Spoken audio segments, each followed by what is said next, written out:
నా యందు భక్తితో నా నామాన్ని జపిస్తూ నా లీలలను గానం చేస్తూ నిరంతరం మనసులో నా ధ్యానం చేసేవారికి విషయసుఖాలు ఎలా గుర్తుకొస్తాయి? నేను నా భక్తులను మృత్యుముఖ నుండి లాగేస్తాను. నా ఈ కథను శ్రవణం చేసినంత మాత్రాన రోగ నివారణమవుతుంది.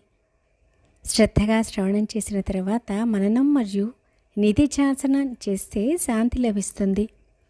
అంతేకాదు అహం సోహం మాయమవుతాయి. అనన్యమైన పరిపూర్ణ శ్రద్ధ గల శ్రోతలు ఉన్మని స్థితిని పొందుతారు. వారి చిత్తం చైతన్యకరమవుతుంది.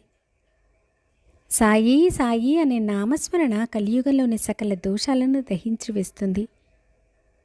సాయికి ఒక సాష్టాంగ ప్రణామం చేస్తే వాక్కుతో పలికిన పాపాలు, చెవులతో విన్న పాపాలు నశించిపోతాయి అని చెప్పారు.